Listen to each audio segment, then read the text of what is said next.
नमस्कार मित्रों, कैसे हो। महर्षि स्कूल के यूट्यूब चैनल पर आपका हार्दिक स्वागत है। मित्रों, हर रोज की भांति आज फिर हमारे उसी टॉपिक के साथ correct form of the verb part 2। तो देखिए, करेक्ट फॉर्म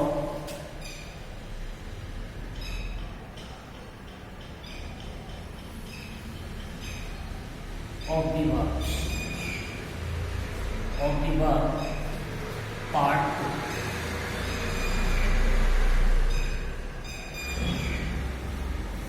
कल तक हमने प्रेजेंट टेंस में correct form of the verbs का अध्ययन किया था।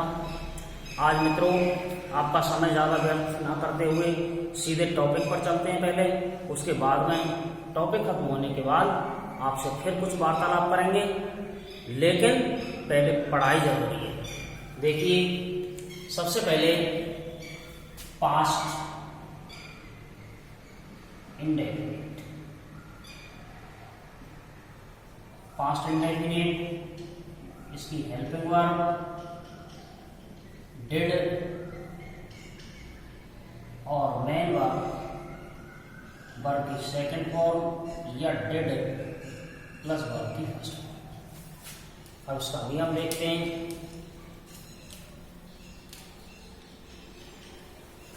नियम नंबर 1, यदि किसी वाक्य में yesterday,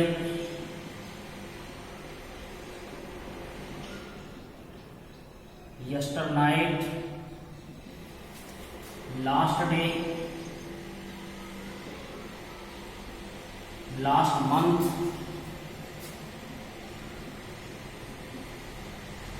last year, ago, once, last time या ओल्ड समय, ओल्ड टाइम, पुराना समय, जैसे 1990, 2019 आदि शब्द आ जावे तो रिक्त स्थान में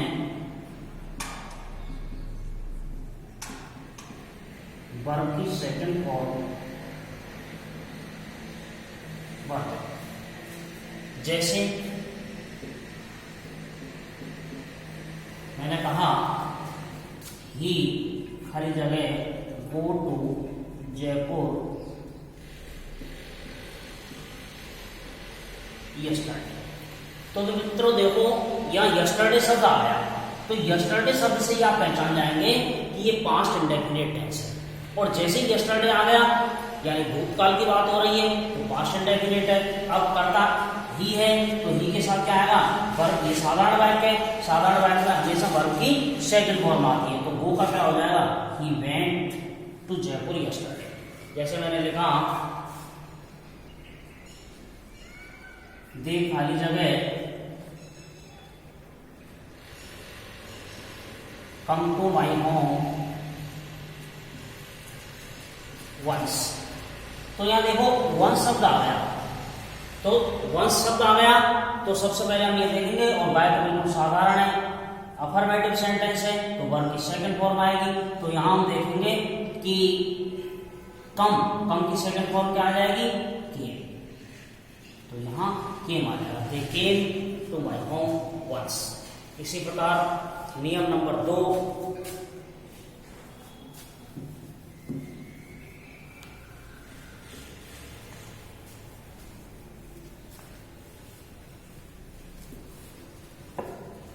नियम नंबर 2, यदि वाक्य नेगेटिव, इंट्रोगेटिव या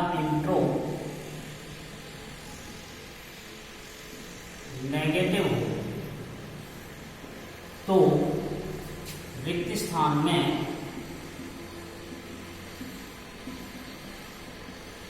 डिड नॉट प्लस वर्ब की फर्स्ट फॉर्म आएगी।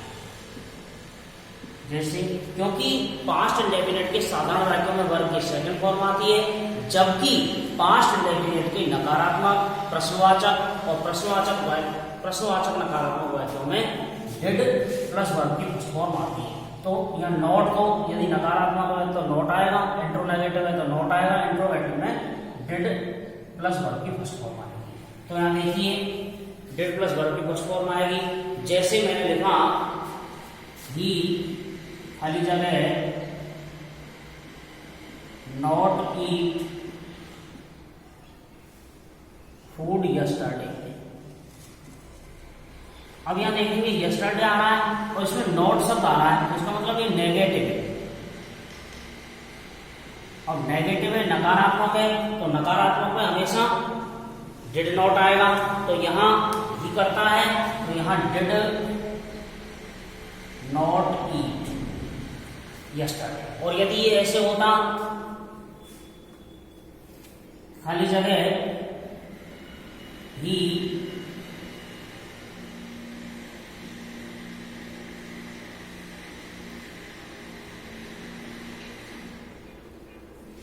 ईट फूड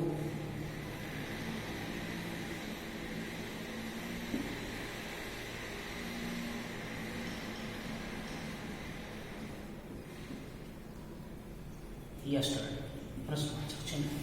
तो यहाँ यस्टरडे शब्द आ गया, प्रश्नवाचक चिन्ह, इसका मतलब प्रश्नवाचक वाक्य है। तो यहाँ डिड आ जाता, did he eat food yesterday. इस तरीके से हम इस वाक्य को देखते हैं।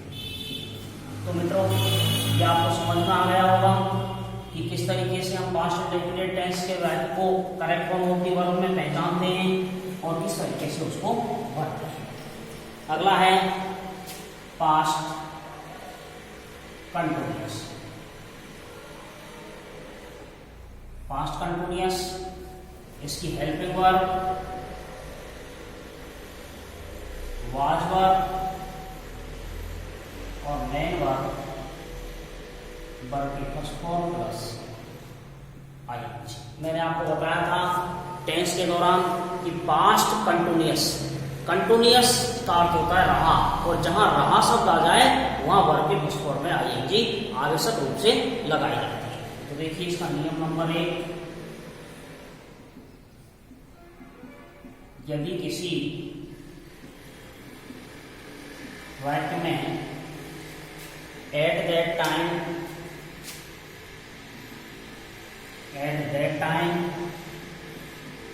At that moment,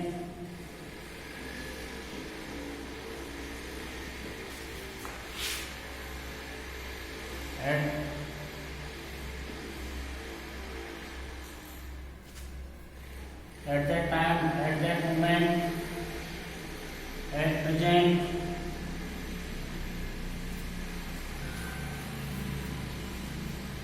in those days,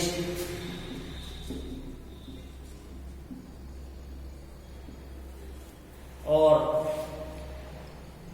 then,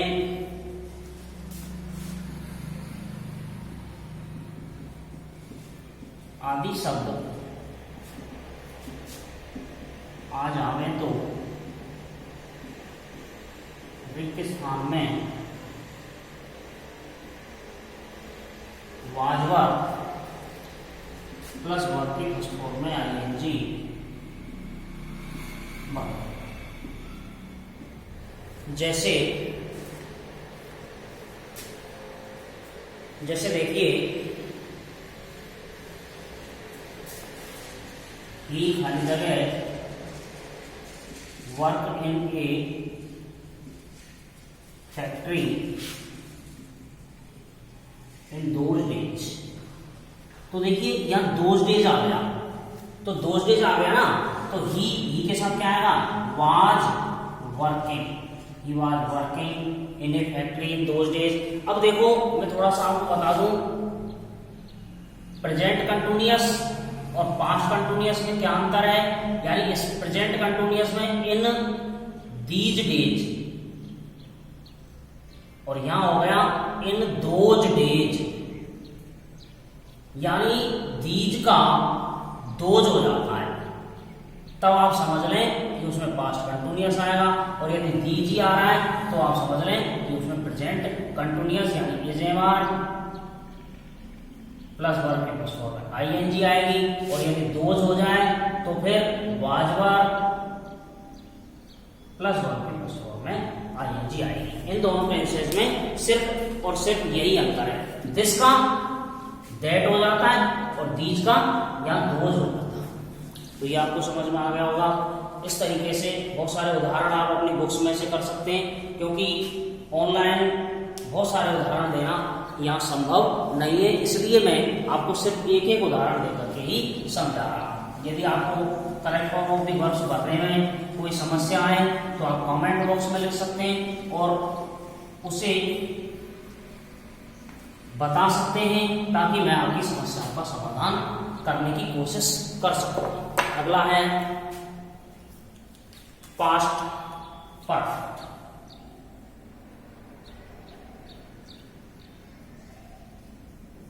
past perfect इसकी हेल्पिंग वर्ब है हेड और मेन वर्ब है वर्ब की थर्ड फॉर्म। अब देखिए नियम,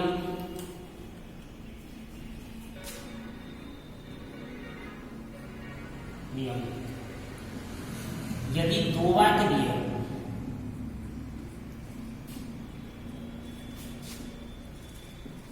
और वे किसी कनेक्टेड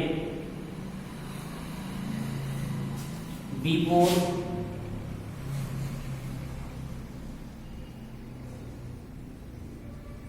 आफ्टर या व्हेन से जुड़े हों और उनमें से किसी भी एक वाक्य में वर्ब की सेकंड फॉर्म आ रही हो तो रिक्त स्थान में हेड प्लस वर्ब की थर्ड फॉर्म भर, जैसे द ट्रेन वाली जगह leave before I reach the station. जैसे देखिए द ट्रेन खाली जगह लीव बिफोर, अब यह बिफोर शब्द आ गया और बिफोर से दोनों वाक्य जुड़े हुए हैं, ये और इधर देखिए इसमें वर्ब की सेकंड फॉर्म आ रही है, रीच्ड ईडी आ गया ना, तो वर्ब की सेकंड फॉर्म हो गई। अब ये जब सेकंड फॉर्म आ रही है ना, तो बिफोर या आफ्टर के बाद सेकंड फॉर्म आ जाए तो हमें समझना चाहिए कि इधर हेड प्लस वर्ब की थर्ड फॉर्म आएगी। तो द ट्रेन हेड लेफ्ट, यानी मेरे स्टेशन पहुंचने से पहले गाड़ी जा चुकी थी। तो यहां देखिए मित्रों, जब दो घटनाएं एक साथ घटित होती हैं तो जो घटना पहले घटित होती है उसमें हेड प्लस वर्ब की थर्ड फॉर्म का प्रयोग किया जाता है, और जो घटना थोड़ी देर बाद घटित होती है उसमें वर्ब की सेकंड फॉर्म का प्रयोग किया जाता है। जैसे मैंने कहा मेरे स्कूल जाने से पहले घंटी बज चुकी थी, तो पहले घंटी बजी या पहले मैं स्कूल गया?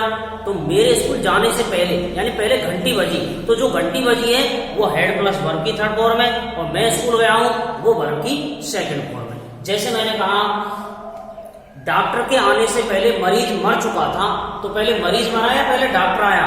तो पहले डॉक्टर बाद में आया, पहले मरीज मरा। तो जहां पहले जो घटना घटित होती है वो had third past perfect tense होती है। The patient had died before doctor reached, मेरे स्कूल जाने से पहले घंटी बज चुकी थी। The bell had rung before I reached the school, मेरे स्टेशन पहुंचने से पहले वह आ चुका था। He had come before I reached the station, यानी उसके वो स्टेशन पहुंचा उससे पहले वो आ गया। तो जो घटना पहले घटित होती है ना उसमें हेड प्लस वर्ब की थर्ड फॉर्म लगाते हैं। कई बार इसको वो चेंज करके भी दे देता है कि वो हेड थर्ड इसमें दे देता है और इसको रिक्त स्थान के रूप में दे देता है। देखिए वो किस तरीके से देगा।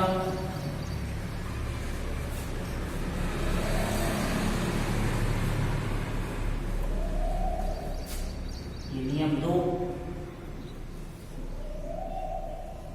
यदि 2 वाक्य दिए हों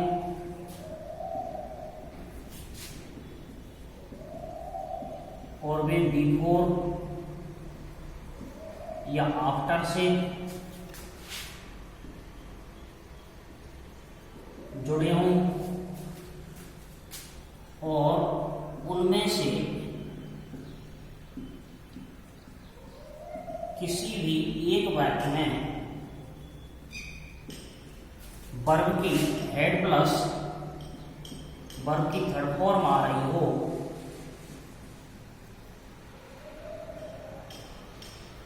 तो दूसरे वाक्य में वर्ब की सेकंड फॉर्म वर्ब, जैसे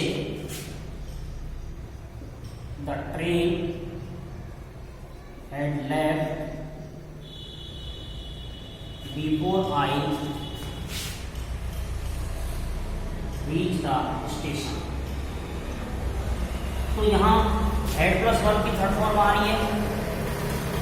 अब हमें पता लग गया कि यदि एक तरफ और बिफोर से वाक्य को जोड़ा गया है दोनों वाक्यों को, तो अब हम आसानी से पता लगा सकते हैं कि जब इधर हेड प्लस वर्ब की थर्ड फॉर्म आ रही है तो इधर वर्ब की सेकंड फॉर्म आएगी, यानी रीच का रीच्ड हो जाएगा।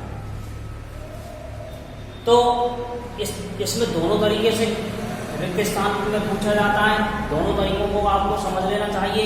कई बार वो इस वाक्य को इधर रख देता है और इस वाक्य को इधर रख देता है, उससे कोई फर्क नहीं पड़ेगा। सिर्फ हमें यह देखना है कि जो घटना पहले घटित हो रही है उसमें हेड थर्ड और जो घटना बाद में घटित हो रही है उसमें वर्ब की सेकंड फॉर्म लगाते और वो बिफोर आफ्टर या व्हेन से जुड़े हुए होने चाहिए। अगला है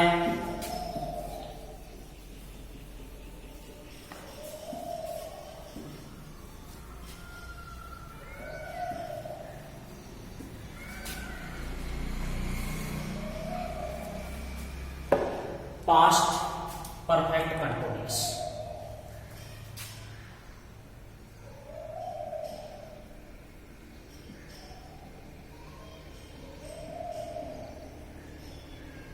past perfect continuous, past perfect continuous में इसकी हेल्पिंग वर्ब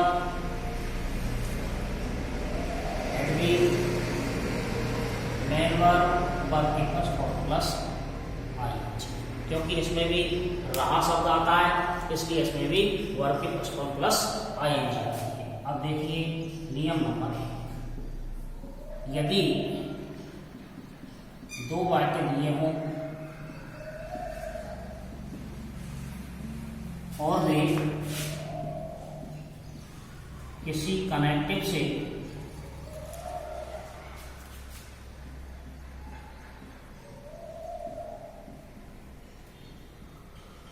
जुड़े हों तथा उनमें से किसी भी एक वाक्य में समय से पहले सिंस फोर आ रहा हो तथा दूसरा वाक्य पास्ट टेंस का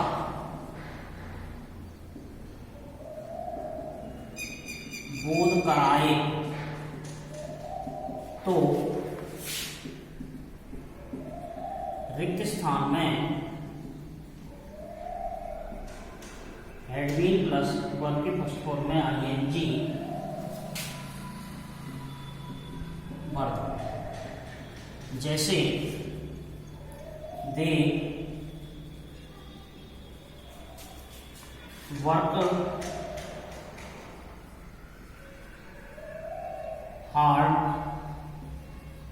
व्हेन आई रीच्ड,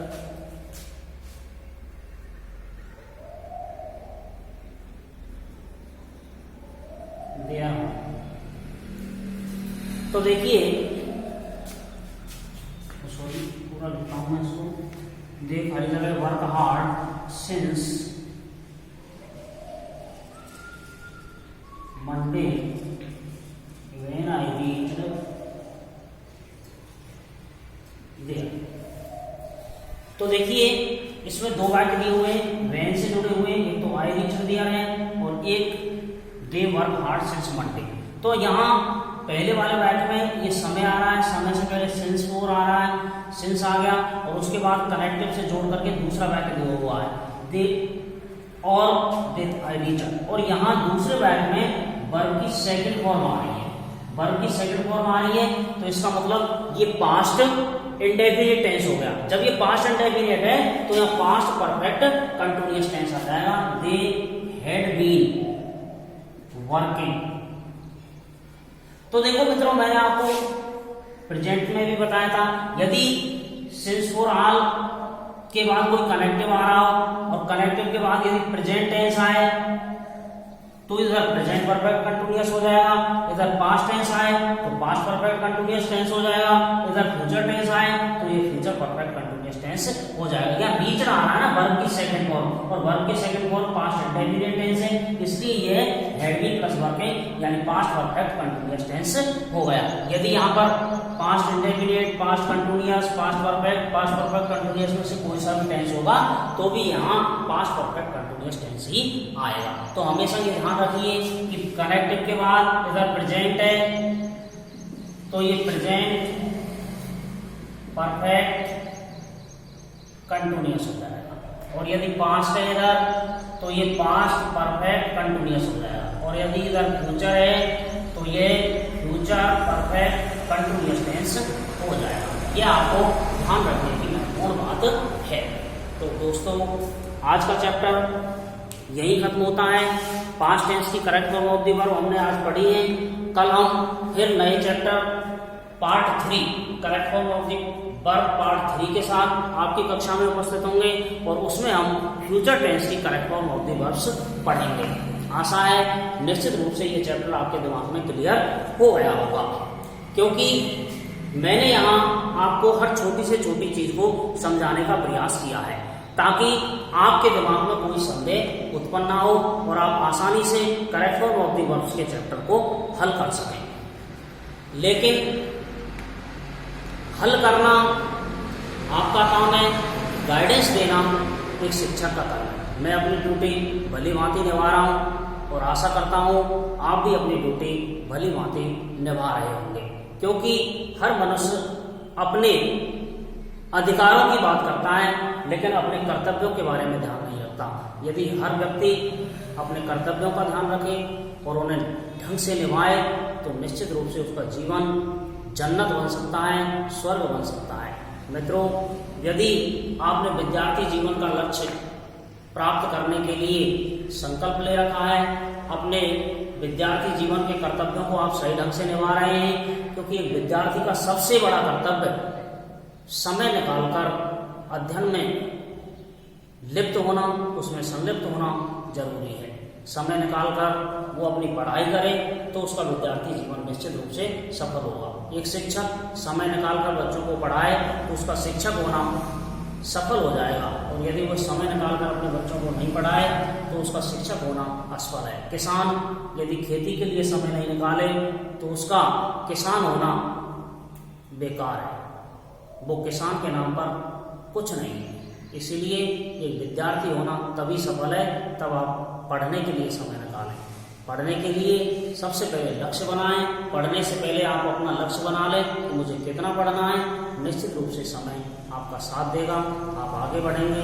मेरी यही कामना है कि आप हमेशा उन्माद रूप से पढ़ते रहें, एक लगन पढ़ने की आपके अंदर जागृत हो। आशा है मेरी बात आपको समझ आई होगी, और यदि नहीं समझ आई हो तो पुनः इसे समझने का प्रयास करिएगा, आगे बढ़ते रहिएगा, पढ़ते रहिएगा।